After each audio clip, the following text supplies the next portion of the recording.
ఇవాళ ఏంటో చెప్పండి ఈరోజు. అది చెప్పండి మీరు గట్టిగా నాకు చెప్పండి. ఓకే, గాడ్ బ్లెస్ యూ నాన్న. ఇవన్నీ కూడా కేవలం ఈ లోకంలో ఉన్నటువంటి వ్యక్తులు మాత్రమే కాకుండా దీని ప్రతికి లింకు భక్తులది ఉందన్నమాట. భక్తులది ఉంది. ఇప్పుడు తల్లిని కానీ తండ్రిని కానీ తోబుట్టువులు కానీ పేద సాధనలు కానీ వీళ్ళందరినీ ఆదరించేవారు, వారికి న్యాయం చేసేవాళ్ళు ఎవరు అంటే దైవ నీతిని ఎరిగిన వాళ్ళు, దేవుని ఎరిగిన బిడ్డలు, ఆయన ప్రేమలో ఉన్న సారాన్ని తెలుసుకొని దేవుడు లోకముని ఎంతో ప్రేమించినట్లుగా వారు ఆ దైవ ప్రేమను రకరకాల రూపాల్లో తండ్రిని ఎలాగూ గౌరవించాలో, తల్లిని ఎలాగూ సన్మానించాలో, స్నేహితులను, తోబుట్టులను, స్త్రీలను కదా, ఎవరికి గౌరవ మర్యాదలు ఇవ్వాలో అది ఇస్తారు. దేవుడు లేని ప్రజలు వారు భక్తిహీనులై, భ్రష్టులై, దుష్టులుగా ప్రవర్తిస్తారు అన్నమాట. కనుక దైవ నియమం ఎరిగినటువంటి వారు ప్రపంచంలో ఈ ఫాదర్స్ డే, తండ్రుల దినోత్సవం ఒకటి, అది వాళ్ళని జ్ఞాపకం చేసుకొని వాళ్ళకి విషెస్ తెలియచేసి వాళ్ళకు కానుకలు ఇచ్చి వాళ్ళని సన్మానించి వాళ్ళ ఆశీస్సులు పొందుకోవాలి అనేటటువంటిది ఇలాగున ఏర్పాటు చేశారు. ఈ ఫాదర్స్ డే ఈ సందర్భంగా మనం చాలా పర్యాయాలు చెప్పుకున్నాం. మీరు అనేక పర్యాయాలు యూట్యూబ్లో షాలేము దీవెనలో విని ఉంటారు. ఈ సంవత్సరం కూడా మనం ఈ ఫాదర్స్ డే సందర్భంగా అస్సలు సమస్తానికి, అందరికీ, సకల జీవ రాసులకు, మనుషులైన మన అందరికీ కూడా తండ్రి ఎవరో చెప్పండి? తండ్రి సృష్టికర్త దేవుడు. సృష్టికర్త దేవుడు. ఆయనే సమస్తానికి తండ్రి ఉన్నాడు. ఈ తండ్రి,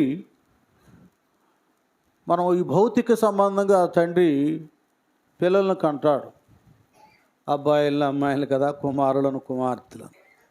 ఆ పరమందున్న తండ్రి అయితే తన చేత్తోనేమో మనుషుని చేసి తన మాట చేత సమస్త సృష్టిని చేశాడు. ఆయన మాటలో శక్తి ఉంది, ప్రభావం ఉంది. ఆయన మాటలో జీవం ఉంది. ఇదంతా కూడా ఈ జంతువులు కానీ, పక్షులు కానీ, వృక్షములు కానీ, సముద్ర మత్స్యములు కానీ, వీటన్నిటిని కూడా దేవుడే కలుగా చేశాడు.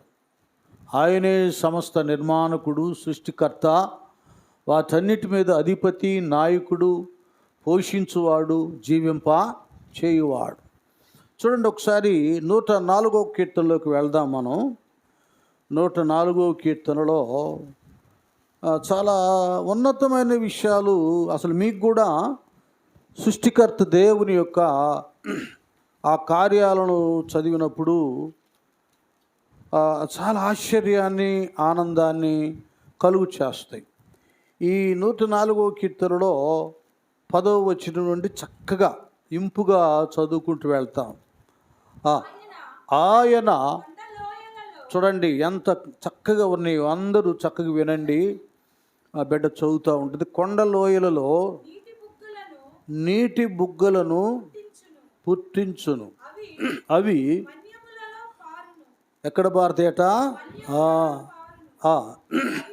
అవి అడవి జంతువులన్నిటికీ. చూసారా, అసలు కొండలలో నీటి బుగ్గలు పుట్టించడం ఎంత అద్భుతమైన విషయం చూడండి. కొండల్లో నీళ్ళు ఎక్కడ ఉంటాయి? భూమి మీద తెగితే నీళ్లు ఉంటాయి. ఇది పరముందున్న తండ్రి సృష్టికర్త ఆయన చేసినవి. ఎంతమంది శాస్త్రవేత్తలు, ఎంతో ఏదేదో ఎరిగినటువంటి వారు ఎవరున్నా ఇది కలుగా చేయగలరా? ఆ సామర్థ్యం వాళ్ళలో ఉందా? లేదు. ఇక్కడ నీళ్ళు ఉన్నాయి, అక్కడ నీళ్ళు ఉన్నాయి అని ఒకవేళ పరిశోధించి తెలుసుకోగలరేమో, కానీ ఒక్కోసారి నీళ్ళు ఉన్నాయి అనుకున్న దగ్గర వాడు నీళ్ళు లేక పోవచ్చేమో. కానీ ఈయన కొండలోయలలో నీటి బుగ్గలను పుట్టించాడు. అవి మన్యములలో ఏమవుతున్నాయి చూసారా? మనం ఎన్ని వాటర్ ట్యాంకులు కట్టించి ఎన్ని పైపులు వేసి ఎంతో ప్రయాసపడి ఏవేవో చేస్తున్నాం మానవ జ్ఞానంతో. ఈ సృష్టికర్త పరమందున్నటువంటి తండ్రి అయితే నీటి బుగ్గలను అలా పుట్టించి మన్యములలో అవి అడవుల ప్రాంతంలో అవి పారేటట్టుగా చేస్తూ అవి అడవి జంతువులన్నిటికీ అదే ఎందుకంటే అడవిలో ఉన్న జంతువులకి ఏ వాటర్ ట్యాంకులు అక్కడికి వెళ్ళడం లేదు, ఎవరు వెళ్ళి తీసుకెళ్ళడం లేదు. ఆయన తండ్రిగా ఉన్నాడు, ఈ జంతువులను పక్షులను అన్నిటిని సృష్టించాడు కనుక వాటి దాహాన్ని తీర్చడానికి ఎదుగో వాటిని ఏం చేస్తున్నాడు? అడవి జంతువులన్నిటికీ వాటి వలన అడవి గాడిదలు దప్పి తీర్చుకొనును, వాటి ఒడ్డున ఆకాశ పక్షులు. చూడండి, అక్కడే ఆకాశ పక్షులు కూడా నివాసం చేస్తున్నా. ఆహా, ఈ పక్షులు కొమ్మల నడుమ ఏం చేస్తున్నాయి? అక్కడ సంగీతం వినపడుతుంది, గానాలు వినిపిస్తున్నాయి. తన గదులలో నుండి ఆయన కొండలకు జలధారులను ఇచ్చును.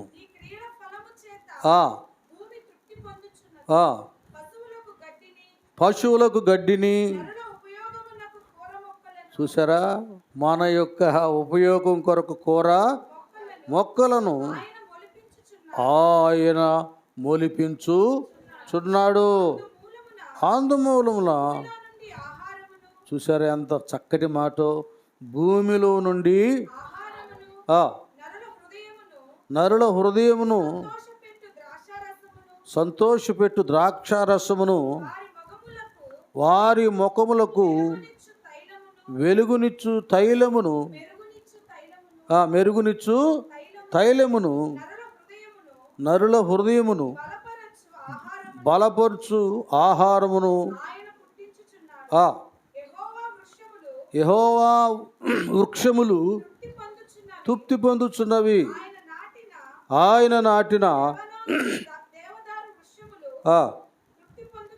అది చూడండి, ఇక్కడ మనం ఇట్లా మీరు తర్వాత మీరు ఇంటికి వెళ్ళి ఏం చేస్తారంటే ఈ అధ్యాయం మొత్తం చదువుకోండి.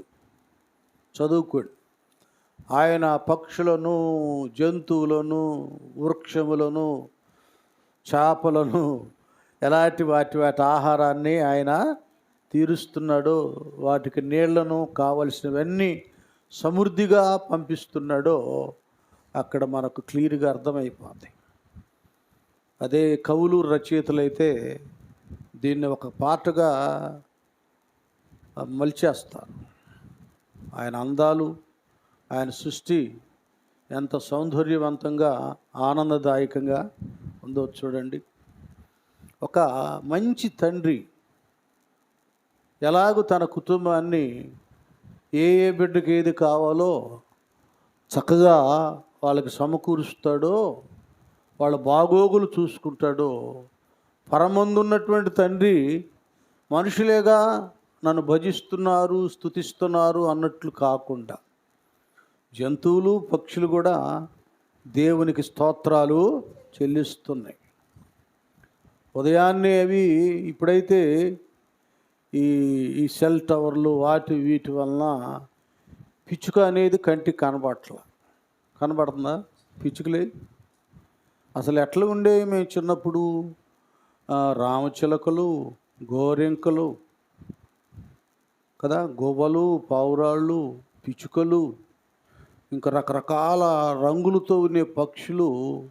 ఇంటి ముందు చిన్న చిన్న చెట్లుంటే వాటి మీదకి వాలి వేకునే 4:30-5 గంటలకే శబ్దాలు వినిపించాయి. అవి స్తుతిస్తాం అన్నమాట. ఉదయాన్నే వేకునే మనందరికంటే ముందుగానే అవి లేచి దేవునికి స్తోత్రాలు చెల్లిస్తున్నాయి. ఆయనే వాటికి ఊపిరిస్తున్నాడు, ఆ ఊపిరిని తీసుకుంటున్నాడు, అవి చనిపోతాయి, ప్రాణం పోతావని.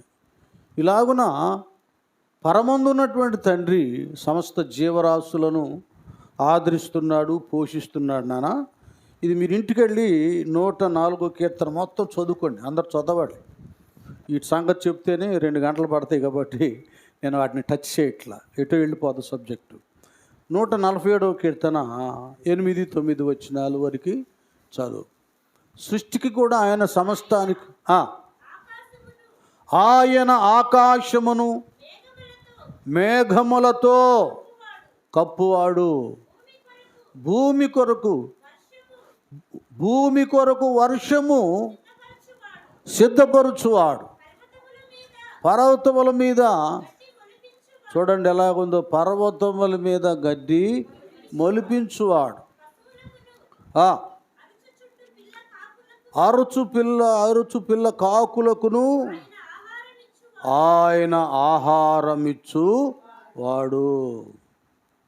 అన్నిటికీ ఆహారాన్నిచ్చే దేవుడు సృష్టికర్త దేవుడు.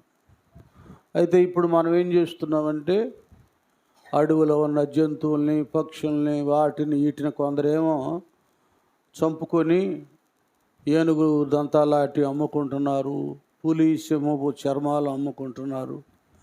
కొందరేమో వాటికి సర్కస్లు అవి ఇవి ట్రైనింగ్ ఇచ్చి వాటి ద్వారా బ్రతుకుతున్నారు. కొందరేమో పక్షులను వాటిని గూడి కట్టించి అందులో పెంచుతున్నారు. అవేమో సరైన గాలి లేక, నీరు లేక, అవి స్వచ్ఛమైన నీరుగా తాగేది. ఎంత ఫిల్టర్ వాటర్ మనం ఇస్తే ఏం లాభం? అక్కడ కొండల నుండి ప్రవహించేటటువంటి ఫ్రెష్ వాటర్ అది. అవి తాగితే ఆరోగ్యం కూడా వస్తుంది. అవి మంచి వాటర్, మంచి నీళ్లు మంచివి, అవి తినేటటువంటి ఆహారం శ్రేష్టమైంది. మనేమో మందులతో చేసినటువంటి జొన్నలు, సజ్జలు వేస్తున్నాం, అవేం చేస్తున్నాయి. మన పెంపకం ఎంతదో చూడండి. దేవుడు అలుగుల్లో, కొండల్లో, లోయల్లో, వాటన్నిటిలో జంతువుల్ని, పక్షుల్ని ఆయనే పోషిస్తున్నాడు. సర్కసోడు కిలోలు మాంసం తెచ్చి పెడతాడు. ఎంత మోసం తింటే ఏం లాభం? అవి ఏటాడి సంపాదించుకున్న దాంట్లోనే వాటికి తృప్తి ఉంటుంది. లెక్కలన్నీ వేరు. దైవ నియమాలను తీసేసి వాడు సొంత నియమాలను పెట్టి ఈ పక్షుల్ని, కుక్కల్ని, నక్కల్ని ఏటేటో పెంచుతున్నాడు. పాపం అయ్యా తొందరగా చస్తున్నాయి. ఆయన పెంపకం వేరు, మన పెంపకం వేరు. ఆ అరణ్యంలో విచ్చలవిడిగా తిరుగుతూ ఉన్నా ఏ సమయాల్లో అవి ఆహారాన్ని సంపాదించుకోవాలో, ఏ సమయాల్లో అవి రెస్ట్ తీసుకోవాలో తర్వాత ఇందులోనే కూడా చదవండి. ఆ నియమాలు కూడా అక్కడ రాయబడి చూడండి. ఇక్కడ ఉంటుంది చూడండి, 104లోనే ఋతువులను తెలుపుటకు ఆయన చంద్రుని నియమించను, సూర్యునికి తన హస్తమయ కాలము 19 తెలియను. నీవు చీకటి కలుగు చేయగా రాత్రి ఎగుచున్నది, అప్పుడు జంతువులన్నీ తిరుగులాడుచున్నవి, సింహ పిల్లలు వేట కొరకు అది తమ ఆహారము దేవుని చేతిలో నుండి తమ ఆహారము తండ్రి అయిన దేవుని చేతిలో నుండి అది. అట్లాగా ఆయన సృష్టికర్త మనుషులకు మాత్రమే కాదు, తమ భాషలో స్తుతిస్తూ ఘనపరుస్తున్నటువంటి జంతువులకు, పక్షులకు, సముద్ర మత్స్యములకు అన్నిటికీ కూడా ఆయన తండ్రి ఉండి, తండ్రి తన పిల్లల ఎడల ఎంత శ్రద్ధ తీసుకుంటున్నాడు, అంతకంటే మిన్నైనా శ్రద్ధ తీసుకుంటున్నాడు సృష్టికర్త దేవుడు. అది ఆ పరమున్నటువంటి దేవుడు ఉన్న గొప్పతనం. ఒకసారి ఆయన చప్పటలతో మహింపరుద్దాం. దేవునికి స్తోత్రం. కనుక మరొకటి మనం చూసినట్లయితే, అసలు మన యొక్క ఊపిరిని, శ్వాసాన్ని, ప్రాణమును మనమును జన్మింపు చేసినటువంటి దేవుడు పరమందున్నాడు అన్న సంగతి మనం మర్చిపోతున్నాం. మత్తయి సువార్త 6వ అధ్యాయము 6వ వచనం, 8వ వచనం, 9వ వచనం. నీవు ప్రార్థన చేయనప్పుడు నీ గదిలోనికి వెళ్ళి తలుపు వేసి రహస్యమందున్న, చూడండి ఎవరికట, రహస్యమందున్న మాట ఎందుకు పెట్టాడంటే ఆయన అందరికీ కనిపించువాడు కాడు. ఆయన అదృశ్య దేవుడు, ఆత్మస్వరూపి. మనమైతే అయ్యా పెద్దమ్మాయి ఇంటికి వెళ్ళాలి అని తండ్రి పెద్ద కుమార్తె ఇంటికి వెళ్ళినప్పుడు చిన్న కుమార్తె ఇంటి దగ్గర ఉండం కదా, అక్కడ ఉండం. పెద్దమ్మాయి దగ్గర ఉంటాం, చిన్నమ్మాయి దగ్గర అక్కడే ఉంటాం. మరి ఈ తండ్రి అయితే ఇందుగలడు అందు లేడన్నా సందేహము వెలదు, ఎందెందు వెతికినా అది. అక్కడైతే నాన్న అని అమ్మాయి పెద్ద అమ్మాయి మాట్లాడుతూ ఉంటుంది. ఇప్పుడు ఫోన్లు వచ్చినా కాబట్టి మాట్లాడుతున్నాం వాళ్ళే. డైరెక్ట్గా చూసి మాట్లాడాలంటే దగ్గరికి రావాలి. ఈ తండ్రి అయితే ధనులు ఎక్కడున్నాడు అక్కడ ప్రార్థన చేస్తుంటే అక్కడ ఆయన మొర వింటాడు. మరిబాబు ఎక్కడుండి ప్రార్థన చేస్తుంటే ఈయన మొర ఉంటాడు. అదే టైంలో ఎలీషమ్మ ప్రార్థన చేస్తుంటే నా కుమార్తె ఆయన దగ్గర ఉంటాడు. ఆయన సర్వాంతరయామి. ఈ తండ్రి ఒకే గడియల్లో తన కుమారులు తన కుమార్తెల దగ్గర ఉండువాడు. రహస్యమందున్న చదువు ప్రార్థన చేయము, అప్పుడు అది నీ తండ్రి నీకు. ఇదండి పరమందున్నటువంటి తండ్రి తన భక్తులు తన కుమారులు కుమార్తెలు అందరి దగ్గర ఆయన ఉంటాడు. ఆయన విడువడు ఎన్నడు ఎడబాయుడు. అయ్యో 1000 రూపాయలే ఉన్నాయే, పెద్దోడేమో ఇవ్వమంటున్నాడు, చిన్నోడు కూడా నాకు 1000 రూపాయలు కావాలంటున్నాడు, ఇప్పుడు ఎట్లా అన్నట్టు ఉండదు. ఈయన సకల సమృద్ధి కలవాడు, తన పిల్లలెవ్వరికి ఏ లోటు చేయడు, అందరికీ ఇచ్చువాడు, అందరికీ న్యాయాన్ని చేకూర్చువాడు ఈ తండ్రి. తర్వాత నాన్న మీరు ప్రార్థన చేయనప్పుడు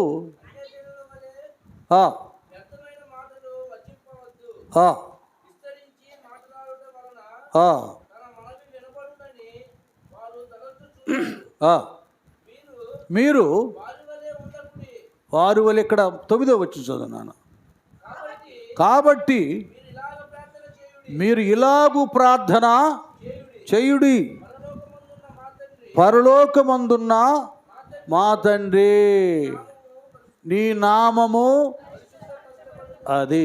నీ నామము పరిశుద్ధపరచబడును. కనుక పరమందున్నటువంటి మన తండ్రి ఆయన నామం ఎలాంటిది? పరిశుద్ధమైనది. ఇలాంటి తండ్రి మనకున్నాడండి. ఈ విషయంలో దేవుని పిల్లలుగా ఎవరు కూడా నిరాశ పడవలసిన అవసరము లేదు. ఈ పరమందున్నటువంటి తండ్రి విషయంలో ఆయన కుమారులంగా కుమార్తెలంగా మనం అడగవలసినవి వెతకవలసినవి కొన్ని ఉన్నాయి. ఆ తండ్రే మనకు చెప్పాడు, మొదట మీరు నా రాజ్యమును నీతిని వెతకమన్నాడు. మరలా లూకాసు వార్త 11వ అధ్యాయం 13వ వచనములో ఇక్కడ క్లియర్గా యేసు ప్రభువుల వారే పరలోకమందున్న నీ తండ్రి తన్ను అడుగు వారికి పరిశుద్ధాత్మను ఎంతో నిశ్చయముగా, అది దేవునికి స్తోత్రం చెప్తాం. హల్లెలూయా.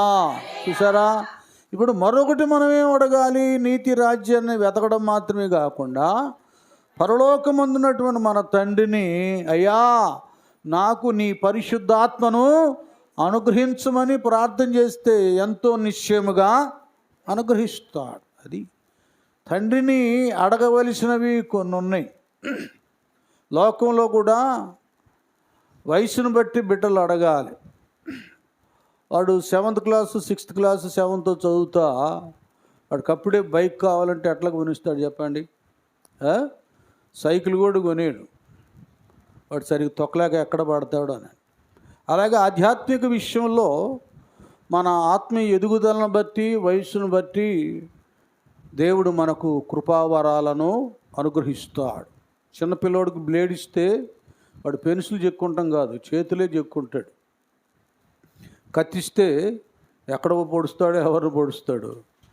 కనుక వయసుకు తగ్గట్లుగా మనుషులుగా మనం తండ్రి పిల్లలకు ఏదిస్తున్నాడో మన అనుభూతిని బట్టి, ఆత్మీయతను బట్టి, యథార్థను బట్టి, పరిశుద్ధతను బట్టి పరమందున్నటువంటి తండ్రి కూడా మనకు ఆత్మాభిషేకాన్ని ఇస్తాడో, కృపావరాలను ఇస్తాడో, అద్భుతాలు చేసే శక్తి ఇస్తాడు. అదంతా నీ ఎదుగుదల, నీ నియమాన్ని బట్టే అది నీకు ఏర్పాటు చేయబడుతుంది. ఇదే లూకాసు వార్త 12వ అధ్యాయం 32వ వచనంలో కూడా ఈ రీతిగా మరొక మాట రాయబడం, చిన్న మంద భయపడుకుడి, నీకు రాజ్యం అనుగ్రహించడానికి నీ తండ్రికి ఇష్టమై ఉన్నది. స్తోత్రం, హల్లెలూయా. అర్థమవుతుందా? తండ్రికట తన రాజ్యం అనుగ్రహించడానికి తన బిడ్డలకి ఏమైంది? ఇష్టమై ఉంది. ఇది ఈ ప్రయాస, ఈ కష్టము, ఈయన రక్తము చిందించడం, ఇదంతా ఏంటంటే పరలోక రాజ్యాన్ని మనకి ఇవ్వడానికి ఆయనకి ఇష్టం కనుక దాని కొరకు ఇంత శ్రమను మన పరమందున్న తండ్రి మన కొరకు అనుభవించాడు. ఇది మన పరమందున్నటువంటి తండ్రి విధానం. ఈ విషయంలో కొందరు ఆత్మీయ లోతులను, గ్రంథములో ఉన్న సత్యాన్ని ఎరగక యేసు ప్రభు వారిని చిన్నచూపు చూచి ఏదేదో మాట్లాడుతుంటారు. అక్కడ యేసు ప్రభు వారి ఫిలిప్పు తదితర శిష్యులు అడిగినప్పుడు, మాకు తండ్రిని కనపరచమన్నప్పుడు, ఫిలిప్పు నీవు నన్ను చూస్తే తండ్రిని చూచినట్లే, నేనును తండ్రిని ఏకమై ఉన్నామని మీరు ఎరుగరా? ఇంతకాలం నాతో ఉన్నారు, నాలో తండ్రిని మీరు చూడలేదా? పౌలయ్య కూడా అంటాడు కొలస్సీ పత్రికలో, అదృశ్య దేవుని స్వరూపం. యేసు ప్రభువు వారు ఎవరో కాదు, దేవుని యొక్క అదృశ్య స్వరూపం కదా, విలువైనటువంటి మహాదేవుడు ఆయన. ఇక్కడ అంటాడు శిష్య బృందంతో, నాన్న తీసారా? అక్కడ అంటాడు, నేను ఫిలిప్పు నన్ను చూస్తే తండ్రిని, నేను ఇంతకాలము మీ యొద్ద ఉండినను నీవు నన్ను ఎరుగవా? నన్ను చూచినవాడు తండ్రిని చూచి ఉన్నాడు కనుక తండ్రిని ఎలా చెప్పుచున్నావు? తండ్రి యందు నేనును నా యందు తండ్రియు ఉన్నామని. అది ఇప్పుడు గట్టిగా చప్పట్లు కొట్టండి. ఎక్కడో చెప్పేస్తాడు, నేను నీకు ముందుగా దూతను పంపుతున్నాను, నా నామము అతనికి అది పెట్టి ఉన్నా, నా నామము పెట్టబడినటువంటి, నా పేరు పెట్టబడినటువంటి దూత ఆయనే కుమారుడు. యెషయా గ్రంథం 9వ అధ్యాయము 6వ వచనంలో కూడా అక్కడ క్లియర్గా కనబడు. చూడండి, ఇది యేసు ప్రభువాను గుర్చినటువంటి ప్రవచనం. యెషయా ప్రవక్త, మనకు శిశువు పుట్టెను, మనకు కుమారుడు అనుగ్రహించబడెను, ఆయన భుజం మీద రాజ్యభారం ఉండును, ఆశ్చర్యకరుడు, ఆలోచనకర్త, బలవంతుడైన దేవుడు, నిత్యుడగు. అది మాట చూడండి ఎలాగుందో. ఇది మనం టిక్ చేసుకోవాలి. ఎవరైనా నిత్యుడగు తండ్రి. యేసు ప్రభుల వారు కూడా నిత్యుడగు తండ్రి ఆయన. దాన్ని మనం క్లియర్గా తెలుసుకోవాలంటే యోహాను సువార్త, అట్లా ఉంచి యోహాను సువార్త 1వ అధ్యాయము 1వ వచనం. వాక్యము దేవుని వద్ద ఉండెను, వాక్యము దేవుడై ఉండెను, ఆయన. చూడండి, సమస్తమును, అర్థమవుతుందా? సమస్తమును ఆయన మూలముగా కలిగెను. కలిగి ఉన్నది ఏది ఆయన లేకుండా. దేవునికి స్తోత్రం, హల్లెలూయా. సృష్టికర్త తండ్రి కుమారులు ఏకమై ఉన్నాడు, నిత్యుడగు తండ్రి. ఆ తండ్రి మనకు నాయకుడిగా, మనకు శిరస్సుగా సంఘానికి ఆయన ఉంటున్నాడు. మనల్ని నడిపిస్తున్నాడు, బ్రతికిస్తున్నాడు, జీవింప చేస్తున్నాడు. అది సంఘానికి ధైర్యము, నిబ్రత ఏంటంటే యేసుప్రభు వారు మనకు నిత్యుడగు తండ్రి. ఆయన ఆశ్చర్యకరుడు, ఆలోచన కర్త, సమాధానాన్ని అనుగ్రహించు అధిపతి ఆయన సమాధానానికి. అలా మనలను చేస్తాడు. ఆయన లేనప్పుడు, రక్షణ లేనప్పుడు, ఆయన ధరించినప్పుడు, లోకంలో ఉన్నప్పుడు, ఆయన ఎరగనప్పుడు పౌలయ్య పేతురయ్య అన్నట్లుగా అన్యులుగా ఉన్నాం, శూన్య స్థితిలో ఉన్నాం. ఇప్పుడైతే చీకటిలో నుండి ఆశ్చర్యకరమైన ఆయన వెలుగులోనికి వచ్చాం. ఆ తండ్రి దగ్గరికి మనం వచ్చాం. ఆ తండ్రి మనకు బలమును, విలువను, ఆదరణను ఆయన కలుగు చేస్తున్నాడు. ఎందుకంటే ఆయనను ఎందరు అంగీకరించి ఉన్నారో వారందరూ దేవుని పిల్లలవుటకు అధికారాన్ని అనుగ్రహించాడు. మనం ఎలాగూ పరమందున తండ్రికి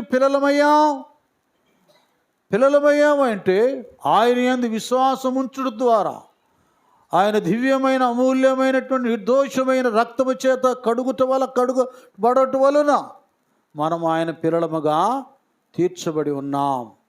ఆ అధికారాన్ని మనం సంపాదించుకున్నాం. ఆ అధికారం ద్వారానే ప్రార్థన వలన ఎన్నో మేళ్ళు ఉపకారాలు పొందుకుంటున్నాం.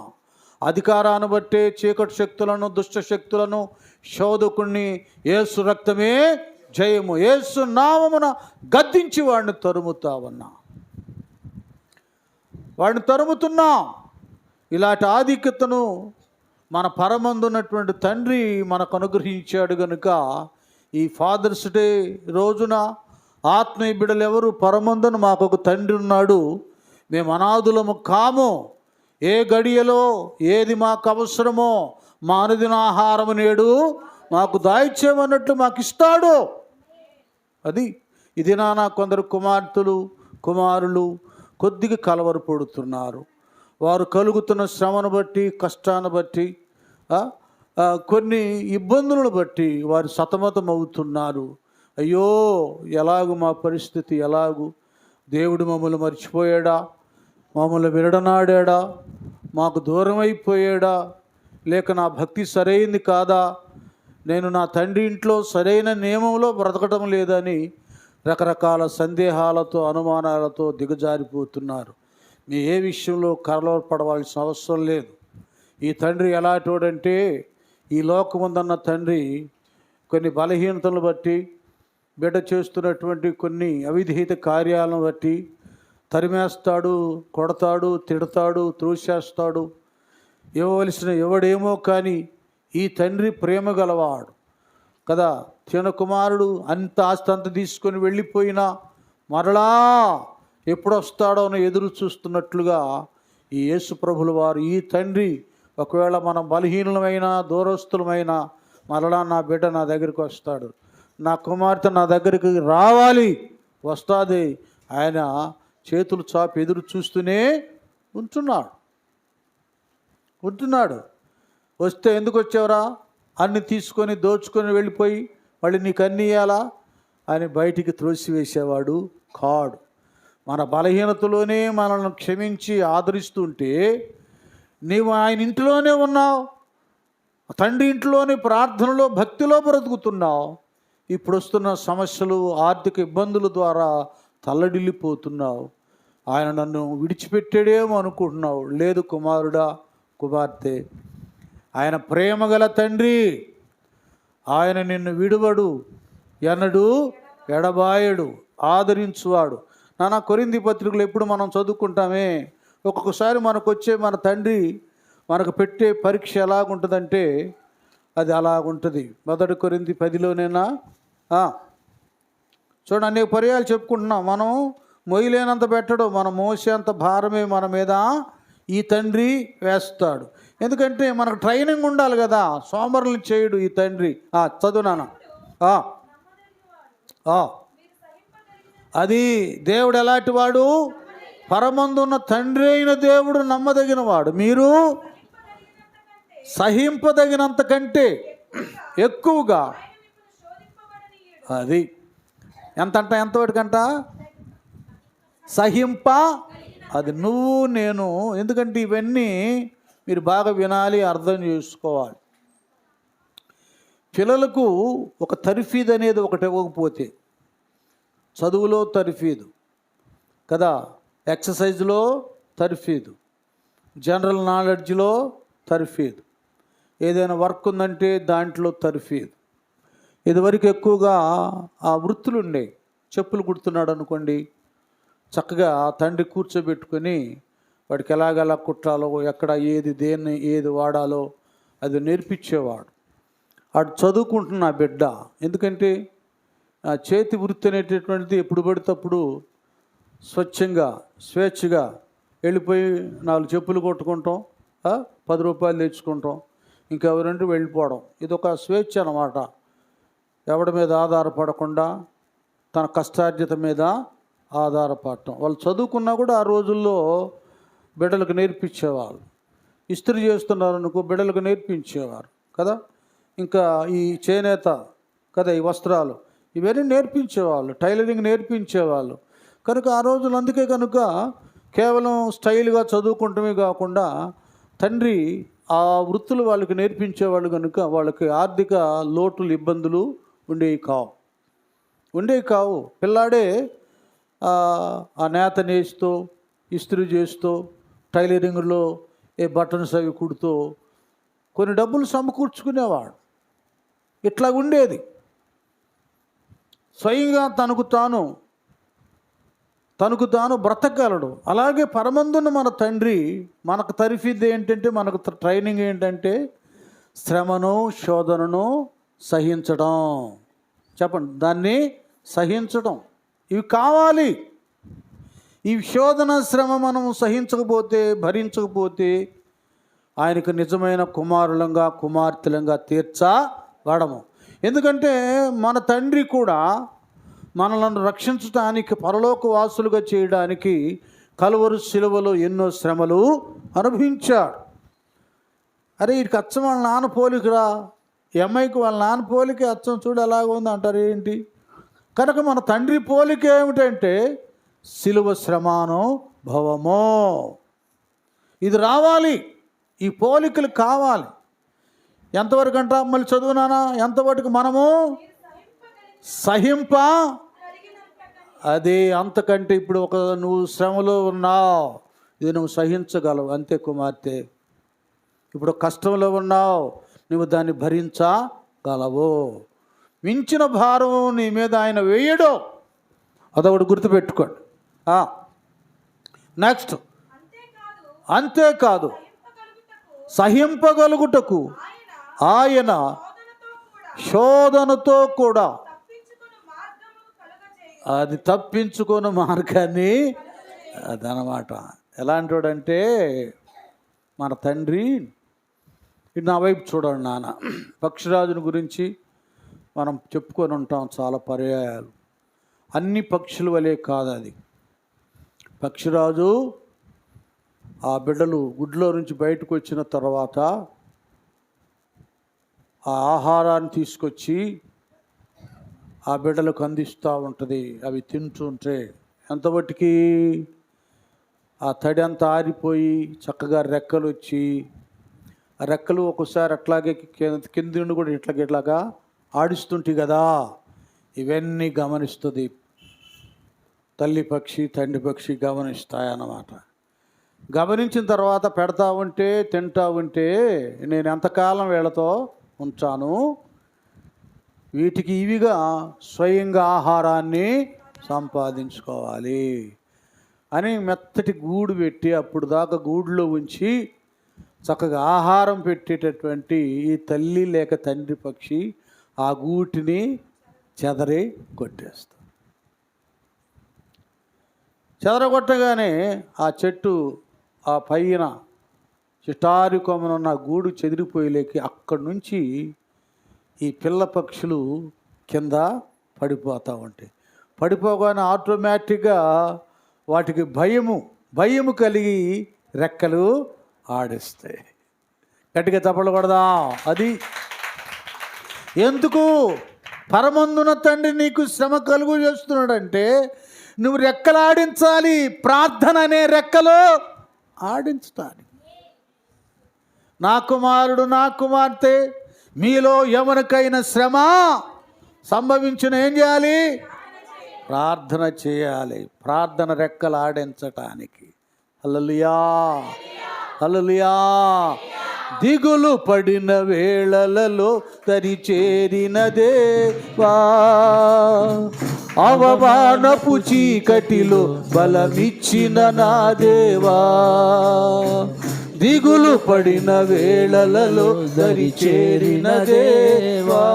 ఈ శృతిలో కూడా అవమానపు చీకటిలో బలమిచ్చిన నా దేవా, చీకటిలో వెలుగువై నడిచొచ్చిన నా దేవా, చీకటిలో వెలుగువై నడిచొచ్చిన నా దేవా, నీ చల్లని ఒడిలో నన్ను చేర్చగరావా, నీ చల్లని ఒడిలో నన్ను చేర్చగరావా.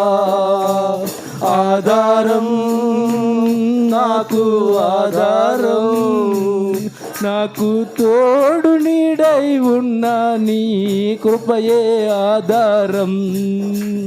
ఆశ్రయము నా ఆశ్రయము, ఆపత్కాలమందు ఆశ్రయము, నీ నామం ఆశ్రయము. తల్లిదండ్రి లేకున్నా, బంధుజనులు రాకున్నా, లోకమంతా ఒకటైనా, బాధలన్నీ బంధువులైన ఆధారం నాకు ఆధారం.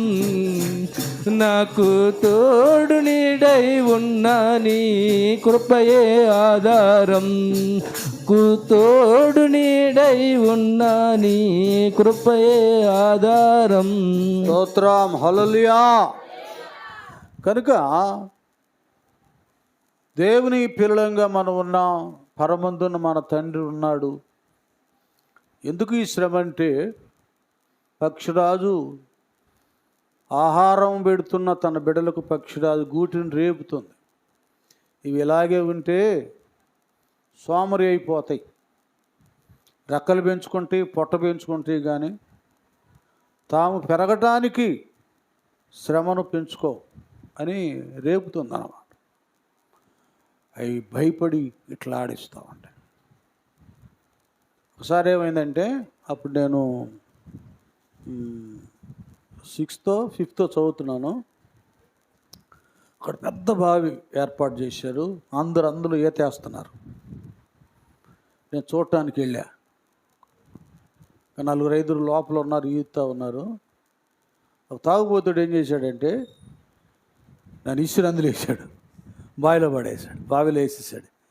వేసేలాగా భయంతో నేను ఇట్లా అన్నా, కాళ్ళు చేతులు పైకి తేయలేను. ఈత అంటే ఇదే అని ఇంక వడత మొదలుపెట్టా. ఏంద్రా నీకు ఈత వచ్చా? అది భయంతో కాళ్ళు చేతులు. అది ఎదురు దెబ్బ తగిలింది అనుకోండి, అబ్బా అంటాం. అబ్బా అంటే ఎవరు? తండ్రి. కాబట్టి ఒట్టొట్టికి ఎందుకు చేస్తాం మనం ప్రార్థన? శ్రమ కలిగినప్పుడు. ఇప్పుడు రెక్కలాడిస్తున్నావు నువ్వు బ్రదర్. ఈ శ్రమలో నువ్వు రెక్కలు ఆడించే ప్రార్థన లేకపో, నువ్వు అట్లాగే ఉంటావు. కింద ఆడిచ్చు, పైకి లెగుస్తావు. హల్లెలూయా. ఆడించాలి మన తండ్రి. అందుకే మనకు ఇవి పెడుతున్నాడు. తర్వాత అలసిపోయి అప్పుడే కదా ఫస్ట్ ట్రైనింగ్, కింద పడిపోయేటప్పుడు తన రెక్కలు చాపి వాటి మీద ఎక్కించుకొని అలాగ తీసుకెళ్ళి మళ్ళీ గూట్లో చేరుస్తుంది. గట్టిగా చప్పట్లు. అప్పుడు పాట ఉండేది, మర్చిపోయా చాలా కాలం అని. పక్షిరాజు వలేను నా గూడు రేపేది. అమ్మగారు ఏమన్నా ఉందా? అది పాడాలి, మంచి పాట అది. చువలేనే నా గూడు రేపి కలతో ఓపినా దేవా నీ కృప నాపై చూపుటకా, నీ కృప నాపై చూపుటకా, ఏమని వర్ణింతు నీ కృపను, ఏరులై పారేనో నా గుండెలోనా, ఏమని వర్ణింతు నీ కృపను. మళ్ళీ పక్షిరాజు వలెనే నా గోడు రేపి, పక్షిరాజు వలెనే నా గూడు రేపి, రెక్కలపై పోపిన దేవా, రెక్కలపై మోపిన దేవా, నీ కృప నాపై చూపుటకా, నీ కృప నాపై చూపుటకా, ఏమని వర్ణింతు నీ కృపను, ఏరులై పారేనో నా గుండెలోనా, ఏమని వర్ణింతు నీ కృపను. హల్లెలూయా. అది ఈ తండ్రి పిల్లలంగా మనం ఉన్నాం. ఇప్పుడు నువ్వు రెక్కలు ఆడించాలి, ఇది అవసరం నీకు. అంతే, ప్రార్థన చేయాలి.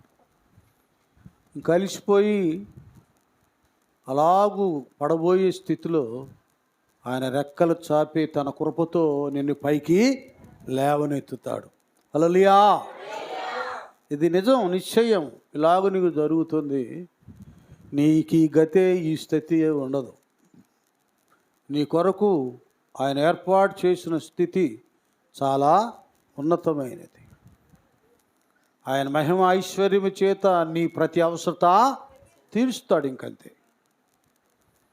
ఇది కావాలి. బిడలంగా ఉన్నప్పుడు తండ్రి పోలికలు మనకు ఉండాలి. ఇది లేకపోతే మనం దుర్బీజులమే కానీ కుమారులము కామని హెబ్రీ గ్రంథకర్త చెప్తాడు. ఆయనకు మనకు సన్నిహిత సంబంధం ఉండాలంటే నిత్య ప్రార్థన అనేటటువంటిది, ఈ కనెక్షన్ కావాలి. ఇది కట్ కాకూడదు.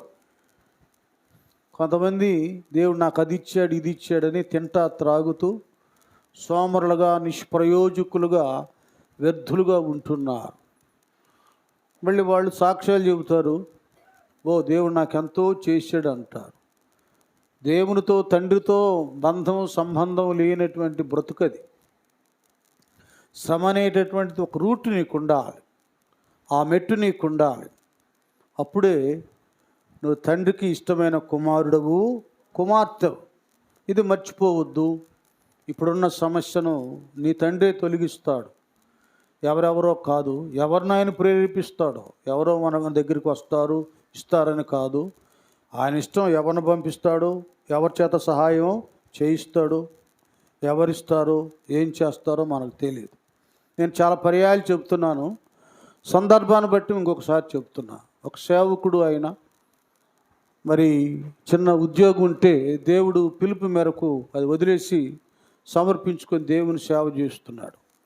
ఆ ఎదురుగానే ఒక నాస్తికుడు ఉన్నాడు. ఏమయ్యా, నువ్వు అదేదో ఉద్యోగం చేసేవాడు అంటగా, దేవుడని సేవని వచ్చావు, భార్య, మరి ఎంతమంది పిల్లలు, అద్దిళ్ళు, ఎట్ట బతుకుతావు, ఆ ఉద్యోగం చేసుకోరాదు అని రోజు శోధిస్తూ ఉండేవాడు. అంటే నీకు ఈ నియమము తెలియదులే, దేవుడున్న సంగతే నీకు తెలియదు, దేవుడు కార్యాలు నీకు అవి అర్థమయ్యేవి కాదండి, మేము చెప్పినా అది మీకు అర్థం కాదు, వాదాలు పెట్టుకుంటారు అని ఆయన జ్ఞానంగా అట్లా వెలుగుతున్నాడు. ఒకరోజు ఇంటి వానరే వచ్చేసాడు. ఇంకా అద్దె కట్టలేదు. ఇంకా 2-3 రోజులు ఇంకా గట్టించిపోయినాయి. ఫస్ట్ తారీఖు ఎలా అయితే 6వ తారీఖు అవుతా ఉంది.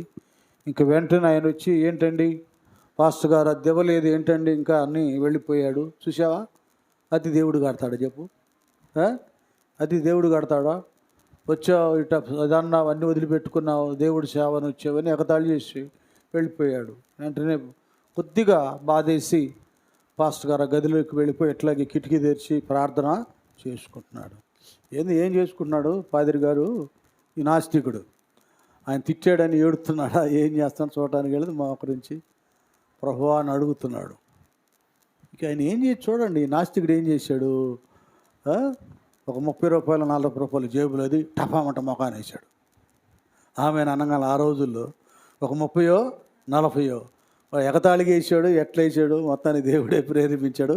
మొఖాన్ని వేసాడు. ఏంది అని ఆమె అని తల్లిలేక 40 రూపాయలు అబ్బా దేవాన్ని పెట్టుకొని ఓనర్ పిలిచాడు. కాకేసి వచ్చేసాడు. ఏంటయ్యా ఇదిగోండి అదని. అప్పుడు ఆ రోజులు కదా, 10 రూపాయలు 20 ఇచ్చాడు. పరిగెత్తుకుంటూ వచ్చాడు నాస్తికుడు.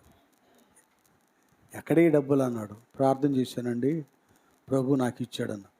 ప్రభు గారి పిచ్చాడా, నేనే నా 40 రూపాయలు ఇచ్చేసి, అయ్యా నీకు ఇంకా స్తోత్రం అయ్యా, నాస్తికుడి ద్వారా కూడా నువ్వు సహాయం చేయించే. గట్టిగా చెప్పాలి.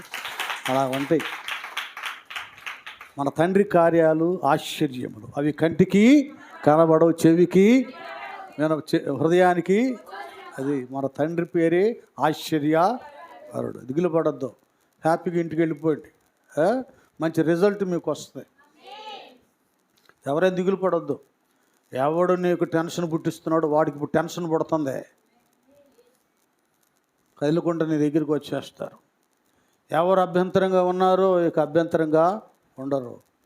ఏ విషయంలో నువ్వు చేయలేక ఇవ్వలేకపోతున్నావో దేవుడు ఆ పని నీ ద్వారా నీ తండ్రి చేయిస్తాడు. ఇంకంతే.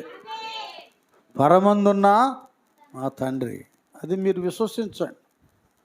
ఆయన పిల్లలుగా దిక్కులేనోళ్ళుగా అట్లా ఉండొద్దు. మోకాలు అట్ట పెట్టుకొని ఎట్ట పెట్టుకొని దరిద్ర మోకాలు వద్దు మనకు.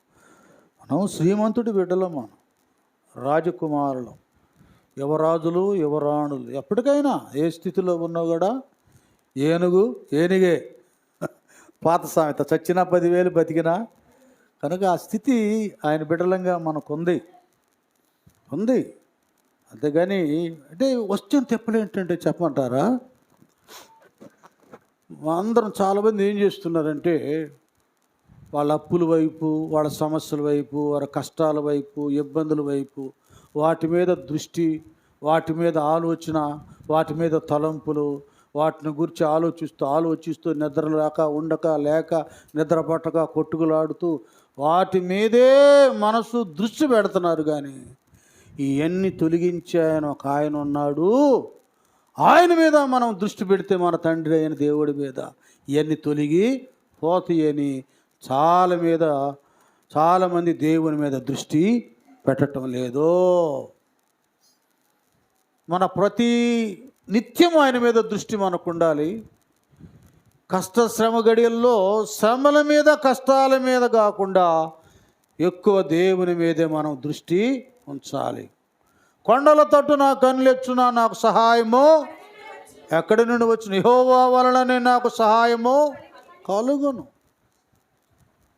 మన తండ్రి అయిన దేవుని వలననే మనకు సహాయము కలుగుతుంది. అదొకటి దృష్టి పెట్టుకోండి మీరు. తండ్రి ఎంత ఉన్నతమైన తండ్రి మనకుంటే, ఇప్పుడు కాదులేమా ఇవన్నీ అట్లా చేయగాకండి వాక్యం చెప్పేటప్పుడు. ఇవన్నీ కలిగించే దేవుడు మనకుంటే మన దృష్టి అంతా రకరకాలుగా వాటి వైపు మరుస్తుంటాం. విశ్వాసకర్త కొనసాగించు యేసు వైపు చూడం, ఆయన వైపు చూడాలి, అటు దృష్టించాలి, అటు చేతులెత్తాలి, అటు రెక్కలాడించాలి. ఆ తండ్రి సమస్త ఐశ్వర్యాన్ని నీకు అనుగ్రహిస్తాడు. చప్పులు కొడదాం దేవుని స్తోత్రాలు. కనుక నేను ఇక వెళ్ళిపోతున్నాను స్పీడ్గా. కనుక పరమందునటువంటి మన తండ్రి ఉన్నాడు. ఇంకా రెండవ తండ్రిని చెబుతున్నాను. ఒకసారి 2వ రాజుల గ్రంథం 2వ అధ్యాయము. దేవుడు మనకు తండ్రి. దేవుడు తండ్రిగా మనం మనకుంటానికి, ఆత్మీయతలు నడిపించడానికి మరొకరిని, ఆత్మీయ గురువుల్ని, కాపరులను, సేవకురాళ్ళను మనకు తల్లిదండ్రులుగా ఆయనకి లోకులు మనకిచ్చాడు. 2వ రాజుల గ్రంథం 2వ అధ్యాయం 11-12. మాట్లాడుచుండగా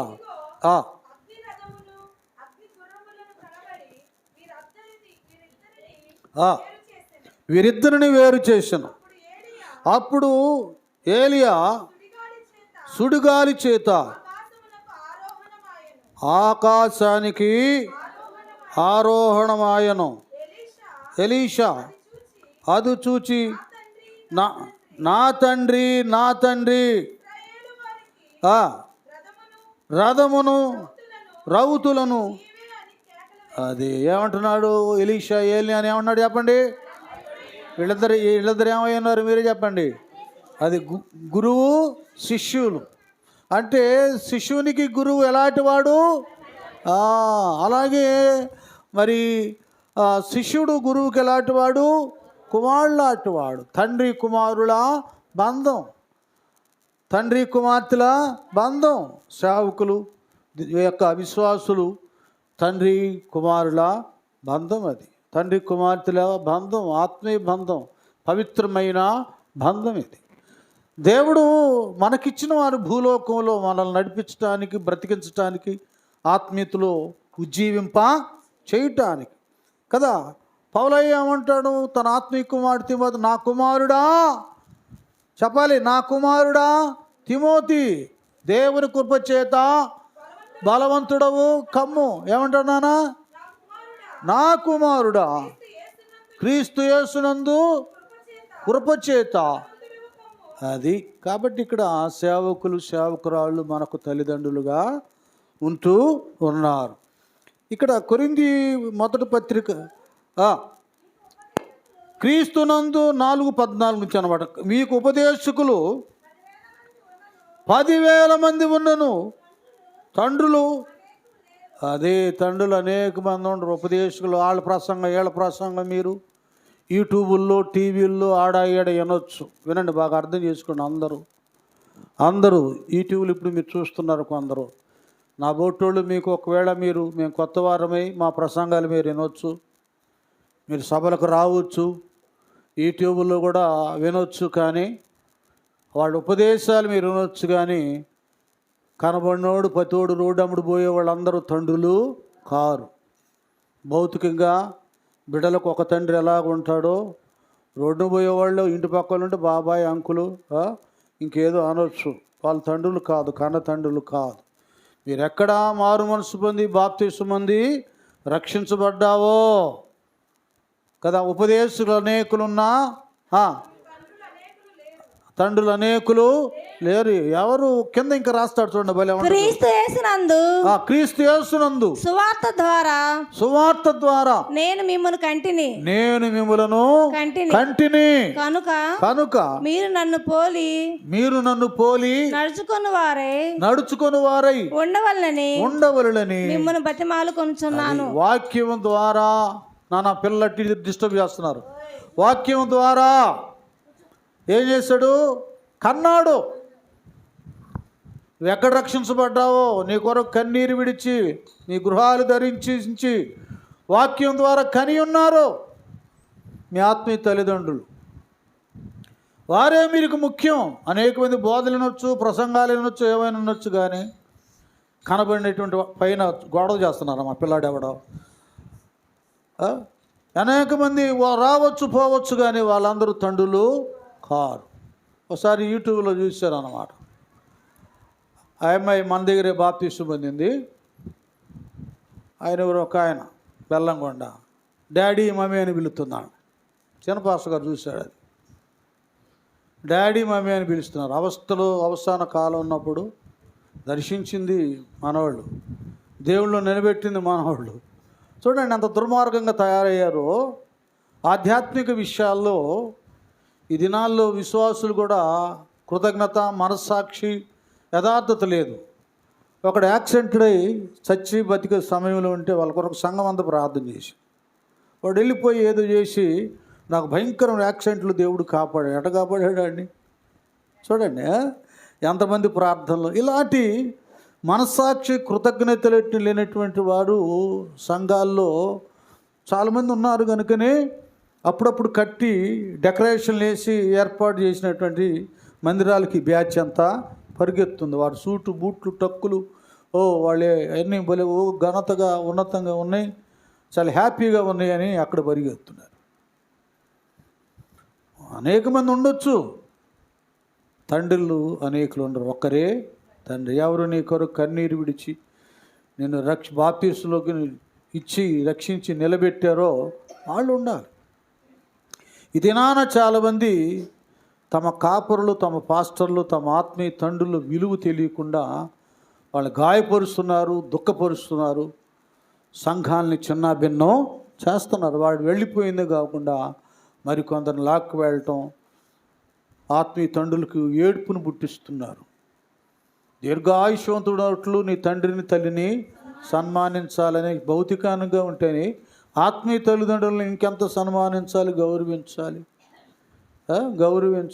మళ్ళీ వీడు ఇన్ని చేసి వందనాలు చెబుతాడు కనబడేటప్పుడు. ఎటువంటిదంతా పొడిచి పౌడరు రాసినట్టు ఉంటుంది. ఇలాంటి దుర్మార్గులు ఈ దినాల్లో ఆత్మీయ తండ్రులు విలువ ఎరగనటువంటి వాళ్ళు చాలామంది ఉన్నారు. ఇక్కడ పౌలయ్య ఒక చక్కటి మాట అంటాడు.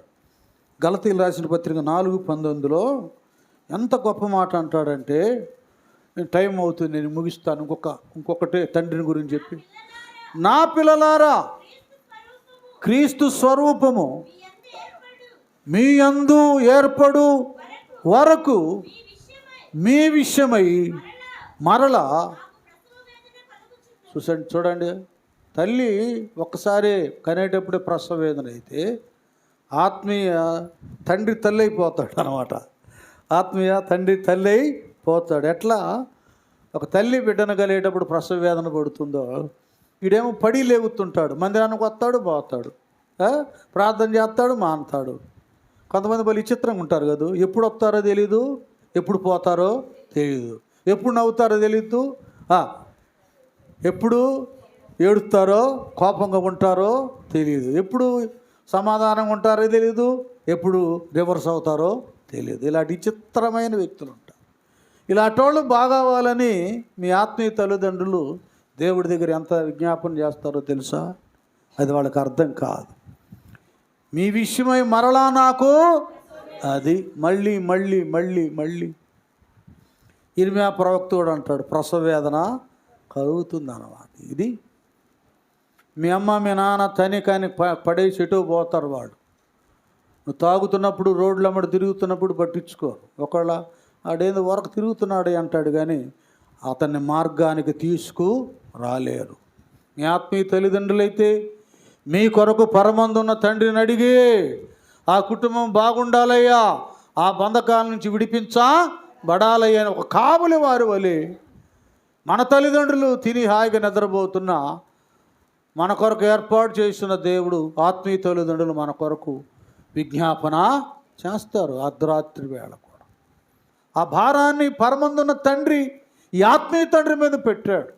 ఇలాగుంటే వాళ్ళ పని, వాళ్ళ భారం బాధ్యత కనుక సంఘ బిడ్డలందరూ కూడా, వాక్యం వింటున్న సంఘ బిడ్డలందరూ కూడా నీ ఆత్మీయ తండ్రి విలువను నువ్వు గుర్తెరిగి, ప్రయాస విలువను నువ్వు గుర్తెరిగి, సాధ్యమైతే మేలు చేయగాని కీడు మాత్రం చేయొద్దు. ఏకీవించు, నువ్వు దీవించబడతావు, ఉన్నతమైన స్థానాన్ని దేవుడు నీకు ఇస్తాడు. ఇక చివరిగా ఈ భౌతిక సంబంధమైనటువంటి మరి తండ్రులు, తండ్రి స్థానం చాలా ఉన్నతమైనది. ఇది ఒక్కటి చెప్పి ముగిస్తా, టైం అయిపోద్ది నాకు. ఈ శరీర భౌతిక సంబంధమైన తండ్రులు పెళ్ళైన తర్వాత మొట్టమొదటి ఆశీర్వాదం ఏంటంటే సంతానం కలగటం. టక్కుమంటే ఒక యవనస్తుడు తన భార్య ఒక బిడ్డను కందనుకోండి, తండ్రి అడిగాడు అంటారు. అదొక పెద్ద హోదా. ఆ తండ్రి స్థానం ఉన్నతమైంది. చాలామంది దీన్ని గుర్తెరగటంలా పిల్లలు లేక ఎంతమంది అల్లాడిపోతున్నాడు తెలుసా? నేను నన్ను ఎత్తుకోవాలి, వాడు ముద్దాడాలి, ఎంతో చేయాలని కోట్ల రూపాయలు ఉన్నా దైవానుగ్రహం లేక సంతానం లేక అలమటిస్తున్న వాళ్ళు ఉన్నారు. అయితే దేవునిలో జీవిస్తున్నవారు దేవుడు తమకు ఇచ్చే వరకు కనిపెడతారు. ఇచ్చినా ఇవ్వకపోయినా దేవుళ్ళు నేను సరిగా ఉంటే చాలు అని వాళ్ళ ఆత్మీయ బిడ్డలను సంపాదించుకుంటారు కొంతమంది. ఒక పాస్టర్ గారు ఉన్నాడు, చాలా అద్భుతాలు ఆశ్చర్యాలు కార్యాలు చేస్తాడు. పిల్లలు లేరు. దేవుడు అన్నాడంట, నీకు వాళ్ళు లేకపోతే ఆత్మీయ బిడ్డలను చాలామందిని ఇచ్చానుగా అన్నా. హ్యాపీ అయిపోయాడు నాకు ఒకరోజు చెప్పి. అంతేలే నాన్న, దేవుడు మాట్లాడితే బలం ఎందుకు.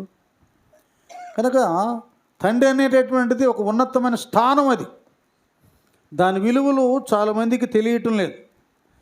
కంటున్నారు కానీ పిల్లల సంగతి చాలామంది పట్టించుకో. మనం న్యూస్లో ఛానల్లో చూసినప్పుడు సొంత తండ్రి బిడ్డలను పాడు చేసినవాడు ఉన్నాడు, దుర్మార్గుడు. సొంత తండ్రి కుమార్తెలు అమ్ముకున్నవాడు ఉన్నాడు. సొంత తండ్రి కుమారులను ఎవరెవరికో అమ్మేసేసి వాళ్ళని పాడు చేసినటువంటి వాళ్ళు కూడా లేకపోలేదు. ఈ భ్రష్ట దినాలు కదండి. ఈ విలువలు ఉండవు మానవత్వంలో. అందరూ వ్యతిరేకులుగా బ్రతుకుతూ ఉంటారు.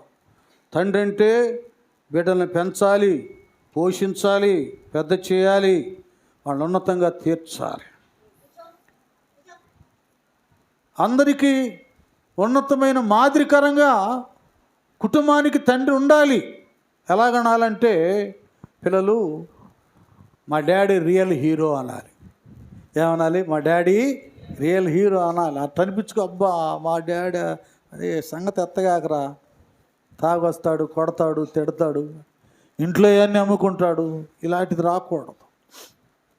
సేవకులైనా విశ్వాసులైనా దేవుడు మనకు పిల్లలు ఇచ్చినప్పుడు వాళ్ళని క్రమబద్ధంగా న్యాయబద్ధంగా ఒక సమూయేలు వలె, ఒక తిమోతి వలె, ఒక ఎస్తేరు వలె మనం మన పిల్లల్ని పెంచాలి. ఇది కావాలి. ఏమంటాడు కొరింథీ పత్రికలో 2వ పత్రిక అయినా 12:14 అనగానా చాలా పర్యాలు చెప్తాను నేను. అక్కడ ఏమంటాడు? 2వ పత్రిక, పిల్లలు తల్లిదండ్రుల కొరకు కాదు. అది ఇట్లా పిల్లలు తల్లిదండ్రుల కొరకు కాదు, తల్లిదండ్రులే పిల్లల కొరకు ఆస్తి కూర్చదగినది కదా. అది అందరు స్తోత్రం చెప్పండి. అది ఏం చేయాలి? తల్లిదండ్రులే పిల్లల కొరకు. అంతేగాని వాడి కొరకు ఏం దాచకుండా ఇంట్లో అమ్మేసి, ఇళ్ళు అమ్మేసి, ఏం అమ్మేసి చివరికి వాడిని ఇల్లు వాకిలు లేకుండా చేయకూడదు. ఇది నువ్వు ఆటో వేస్తావో, రిక్షా వేస్తావో, పెయింట్ చేస్తావో, లేకపోతే ఇంకేమైనా బొచ్చులు మోస్తావో, నువ్వు కష్టపడి చెమటోర్చి నువ్వు తిన్నా తినకపోయినా దేవుడు నీకు ఇచ్చిన బిడ్డల కడుపు నింపాలి. వాళ్ళని మంచి స్కూల్లో చేర్పించాలి. నాకులాగా నా బిడ్డ బొచ్చులు మోయకూడదు, వాడు మంచి ఉద్యోగస్తుడు అవ్వాలి అని వాడిని చదివించాలి. వాడికి యూనిఫామ్ కొనిచ్చాలి, వాడికి మంచి ఫుడ్ పెట్టాలి, వాడికి ఫీజులు కట్టాలి, సాధ్యమైతే ఇంగ్లీష్ మీడియంలో చేర్చాలి. వాళ్ళ కొరకు పెంచి వాళ్ళ కొరకు ఆస్తులు సమకూర్చాలి. మనం ఉన్నా లేకపోయినా మన పిల్లలు, మా డాడీ మా కోసం ఎంతో కష్టపడ్డాడు, మాకు ఐశ్వర్యమే నీడ మా నాన్నే ఇచ్చాడని వాళ్ళను మనం ఉన్నా లేకపోయినా వాళ్ళు మన కొరకు గొప్పగా చెప్పుకోవాలి. అది తండ్రి స్థానం. అంతేగాని పిల్లలు పెట్టకుండా ఏడ్పించి దరిద్రం బ్రతికేది తండ్రి స్థానం కానే కాదు.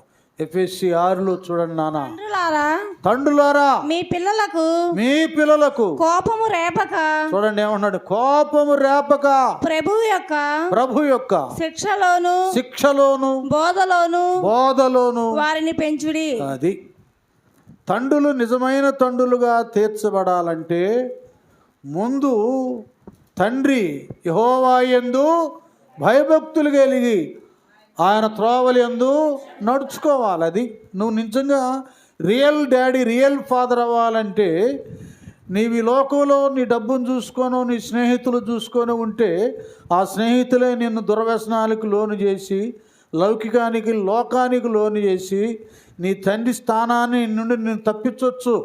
నీ భార్య బిడ్డలు నువ్వు సరిగా చూడకుండా ఆ స్నేహం చేయొచ్చేమో, కానీ నువ్వు దేవునితో స్నేహం చేస్తే ఒక తండ్రిగా నీ భార్య బిడ్డలను ఎలాగ పెంచాలో పోషించాలో వాళ్ళని ఎలాగ దేవుళ్ళు నడిపించాలో దేవుని వాక్యమే నీకు నేర్పిస్తుంది. కనుక నిశ్చయముగా నీవు నీ చేతులకు కష్టాజితాన్ని అనుభవిస్తావు. నీవు ధన్యుడవు, నీకు మేలు కలుగుతుంది. నీ లోగిడి నీ భార్య ఫలించడి ద్రాక్ష వల్లే వలె, నీ భోజనపు బల్ల చుట్టూ. అది తండ్రి స్థానాన్ని నిలబెట్టుకోవాలంటే తండ్రి అయిన దేవుని స్థానం దగ్గరికి రావాలి. అప్పుడు తండ్రిగా మెలుగుతాడు. లేకపోతే వ్యతిరేకుడై భార్య బిడ్డలను కూడా బలహీనల్ని చేస్తాడు. ఇతను సరిగ్గా పెంచితేనేగా బిడ్డల్ని. తండ్రి ఏది చేయుట కుమారుడు చూసిన కుమారుడు కూడా అదే చేస్తాడు. నువ్వు పెరుగుదలను బట్టి నీ కొడుకు పెరుగుతాడు. నువ్వు తాగితే ఆ బాటిల్ ఏదైనా మిగిలితే వాడు తాగేస్తాడు. నువ్వు స్మోక్ చేస్తే ఏదైనా సిగరెట్ మొక్క ఒకటి దొరికితే చాటుకు వెళ్ళి పొలాల్లోకి వెళ్ళి తాగేస్తాడు. ఇవన్నీ నేర్పిస్తాడు. నువ్వు నేర్పిస్తావు, నేర్చుకుంటాడు. నన్ను చూసి తండ్రిని చూసి బిడ్డలు నేర్చుకుంటారు. కనుక నువ్వు మంచి చేయడం నేర్చుకో. అది నేర్చుకోవాలంటే దేవుడి సన్నిధికి రావాలి, ఆయన నీకు నేర్పిస్తాడు. చెప్పుకుంటూ వెళ్తే చాలా ఉన్నాయి ఆ స్థానం అది. అయితే ఫైనల్గా ఒకటి నేను చెప్తున్నాను. పరమందున్న మన తండ్రి ఈ లోకంలో మనకి ఏ లోటు లేకుండా మా అనుదిన ఆహారాన్ని మనకి ఇస్తున్నాడు, ఆరోగ్యాన్ని ఇస్తున్నాడు, నెమ్మదిని ఇస్తున్నాడు. ఇక్కడ మనకు తగినటువంటి ఇళ్ళు కూడా మనకి ఇచ్చాడు. కొంతమందికి ఇళ్ళు లేవు, తప్పక మీరు ప్రార్థన చేయండి. ఒక సెంటు స్థలమైన మీకు ఇచ్చి మీ కుటుంబం ఉండేటట్టుగా దేవుడు చక్కటి నివాసం మీకు ఏర్పాటు చేయునుగాక. ఎందుకంటే ఆయన బిడ్డలు దరిద్రులుగా ఉండకూడదు, మంచి ఇళ్ళు కట్టించుకొని ఉండండి అని ద్వితీయోపదేశకాండములు అనే దేవుడు చెప్పాడు. ఇస్తాడు మీకు. అద్దెళ్ళలో ఉండేవారులారా మీకు దేవుడు మంచి ఇల్లు ఇస్తాడు, మీరు ధైర్యంగా ఉండండి. నానా ఇక్కడ ఇల్లు ఇవ్వడమే కాకుండా వెళ్ళిపోదాం. యోహాను సువార్త 14 ఇక చివరి ఫైనల్ అనమాట. ఇంకొక వచ్చిన ఉంది, ఇంకా మనం ముగించుకుందాం. 14 వెళ్ళిపోండి. మైకో నా తండ్రి ఇంట అనేక నివాసములు కలవు. నానా నువ్వేం చేస్తావంటే మొదటి నుంచి మీ హృదయమును, అది కావాలి, నీ హృదయమును కలవరపడనీయకుడి. చాలా మంది ఇప్పుడు కొన్ని విషయాల్లో కలవరపడుతున్నారు. మన తండ్రి ఉన్నాడు కదా, విశ్వసించేవాడు. మీరే చెప్పండి, కలవరపడొద్దు. నేను చెప్తున్నా మళ్ళీ నాకు ఎందుకు ఈ మాట వస్తుందో అంటే కొంతమంది డిస్టర్బ్లో ఉన్నారు. మీరు కలవరపడొద్దు. దేవుని యందు విశ్వాసం ఉంచుచున్నారు. అది విశ్వాసం ఉంచుచున్నారు. నా యందును విశ్వాసం ఉంచుడి. నా తండ్రి ఇంట, ఇది ఇప్పుడు ఫైనల్ గా మనం, నా తండ్రి ఇంట అనేక నివాసములు కలవు. లేని ఎడల మీతో చెప్పుదును. మీకు స్థలము సిద్ధపరచ వెళ్ళుచున్నా. నేను వెళ్ళి మీకు స్థలము సిద్ధపరచిన ఎడల నేనుండు స్థలములో మీరును ఉండులాగున మరలా వచ్చి నా యొద్ద ఉండునట్లు మిమ్మును తీసుకొని పోవుదును. ఇప్పుడు గట్టిగా చప్పట్లు కొట్టండి. రేపు రెండవ రాకడలో మన యేసు ప్రభు వారు ఎందుకు వస్తున్నాడంటే తన తండ్రి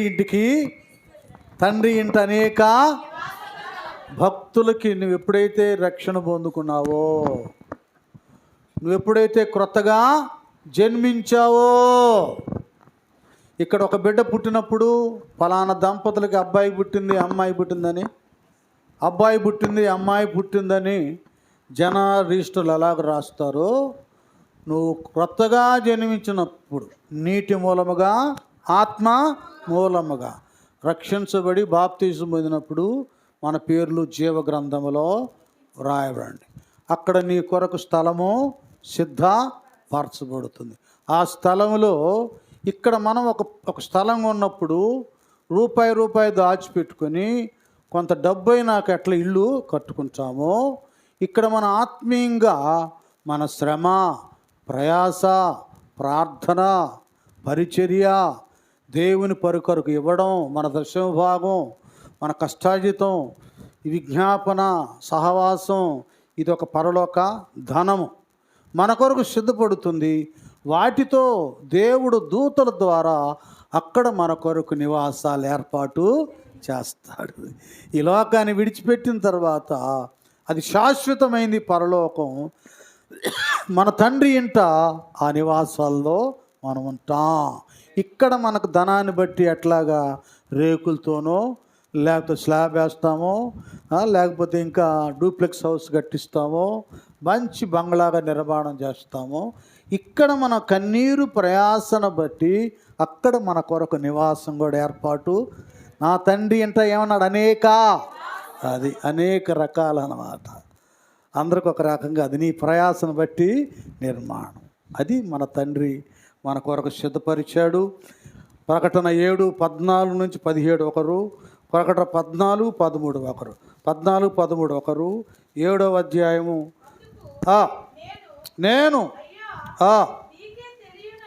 నీకే తెలియననగా అతడు ఈలాగు నాతో చెప్పెను, వీరు మహాశ్రమల నుండి వచ్చిన భక్తులండి. గొర్రెపిల్ల రక్తములో తమ వస్త్రములను వాటిని తెలుపు చేసుకునేది. అందువలన వారు దేవుని సింహాసనం ఎదుట ఉండి రాత్రింబవళ్ళు ఆయన ఆలయములో ఆయనను సేవించుచున్నారు. సింహాసనాసీనుడైన వాడు తానే తన గుడారము వారి మీద కప్పును. వారికి ఇక మీదట ఆకలి అయినను దాహమైనను ఉండదు. సూర్యుని ఎండైనను ఏ వడగాలైనను వారికి తగులదు. ఏలయనగా సింహాసన మధ్యముండు గొర్రెపిల్ల వారికి కాపరి అయి జీవజలముల బుగ్గల యొద్దకు వారిని నడిపించును. దేవుడే చూడండి, ఇక ఏడవను ప్రతి బాష్ప బిందువును తుడిచివేయును. చూసారా? అట్లాగా ఆయన ఆ పరమందు నివాసములో నీకే వ్యాధి, బాధ, ఎండ, వడగాల్పు ఏమి లేకుండా నువ్వు పడిన ప్రతి బాష్ప బిందువును తుడిచి ఆయనే నీకు నివాసంగా ఉండి పరమందు నిన్ను భద్రపరుస్తాడు. 14:13 ఇప్పటి నుండి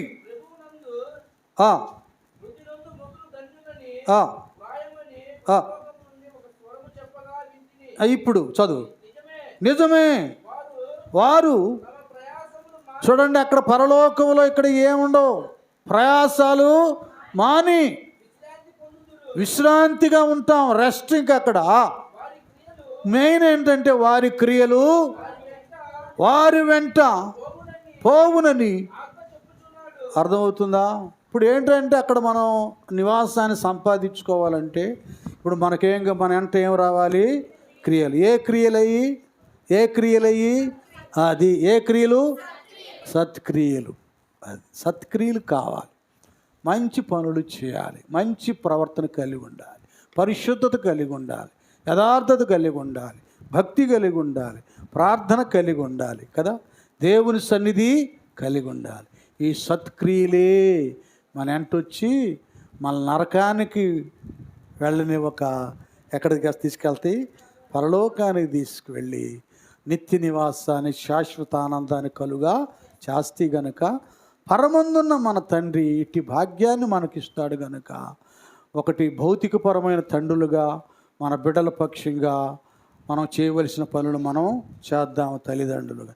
2 పరమందున్న తండ్రిని విడిచి పెట్టకూడదు.